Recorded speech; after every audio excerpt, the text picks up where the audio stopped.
So, what's happening in the Strait of Hormuz after Trump's pompous, long boast yesterday? Well, the answer is really not much. Right after he boasted that US officials, probably coming out of the Pentagon and CENTCOM and the Navy, started to clarify.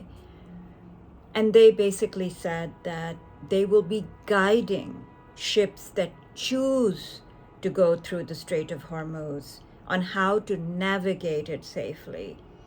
But it's not going to be a full-on naval escort passing through the Strait of Hormuz. They really tamped down the whole, we're going to go out guns blazing, helping these ships out. Now, what did happen? Well, it seems Pakistan managed to negotiate some sort of de-escalation quid pro quo. An Iranian ship was seized by the US Navy, if we recall. It was coming from China with cargo from China. I think it all goes back to China. This entire situation goes back to China. Pakistan has managed to have 22 of the Iranian crew members released and repatriated back to Iran via Pakistan.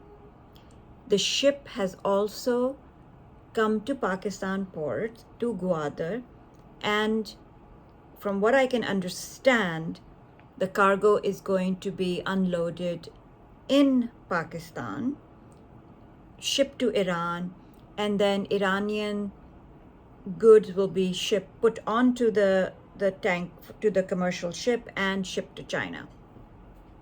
So it sounds like that is what has already happened. As a quid pro quo, this is my analysis, 2 US flagships transited through the Strait of Hormuz with air cover. And it seems the Iranians allowed that to happen. And that was probably negotiated by the Pakistanis as a way to say, okay, we bring the Iranian ship to the Karachi port, to the Gwadar port, and we repatriate the crew members while you allow these 2 US flagships to go through so everybody can declare victory.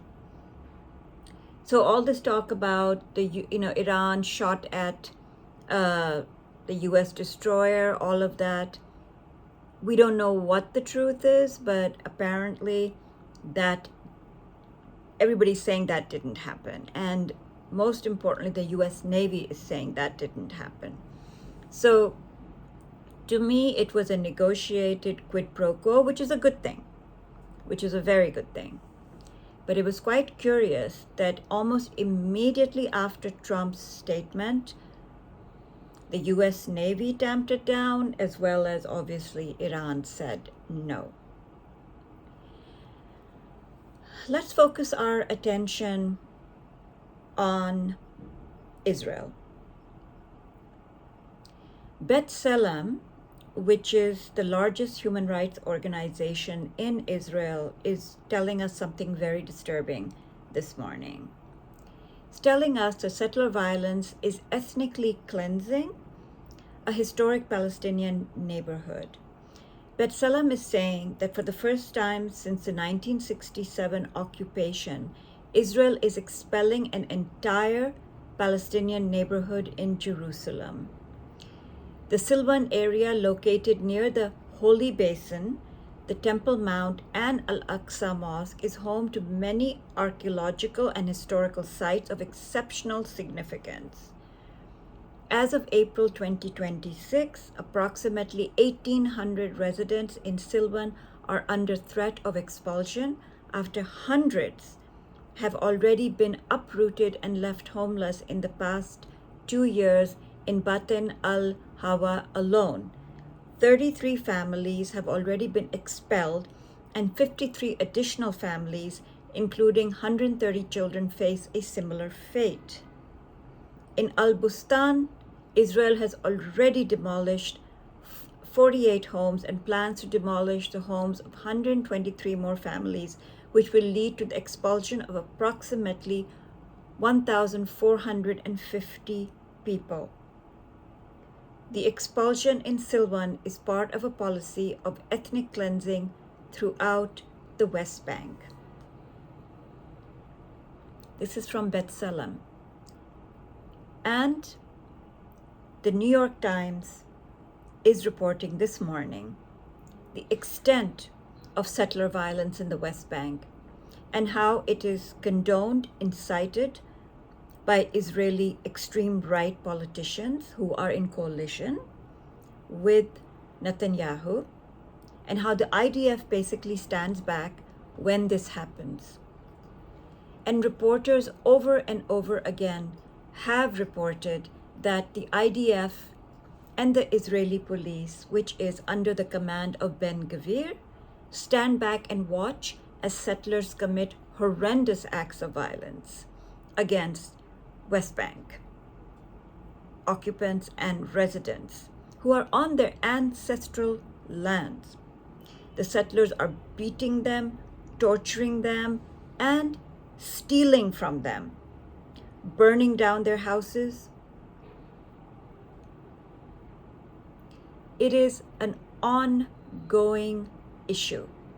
The New York Times is writing, with the world's attention focused on the US-Israeli war with Iran and its proxies, extremist settlers acting with seeming impunity have intensified their attacks on Palestinians across the Israeli-occupied West Bank. Their campaign of violence and intimidation is emptying out entire villages and leaving countless Palestinians fearing what each nightfall will bring. They're sexually assaulting and brutalizing men. They're burning their homes. No one is protecting them. Between the start of the war on February 28 and April 27, 13 Palestinians in the West Bank have been killed in attacks, hundreds injured, and 622 driven from their homes, according to data compiled by UN Office for the Coordination of Humanitarian Affairs.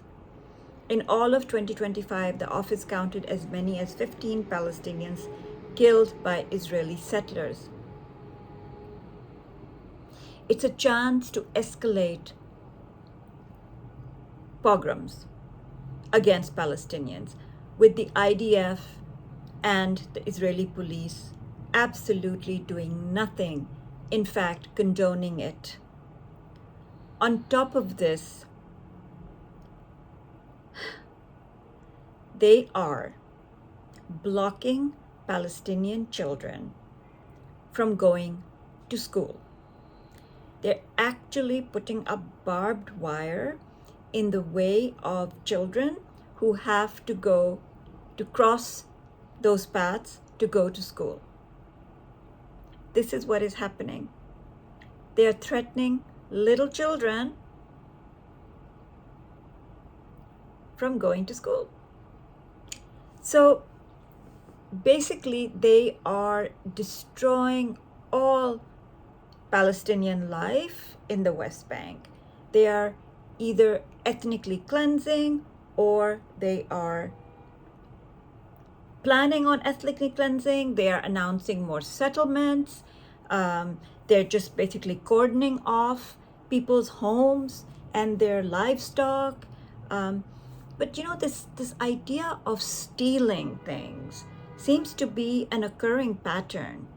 Stealing from Gazan homes that have been destroyed or taken over, stealing from Lebanese homes, and stealing from West Bank homes.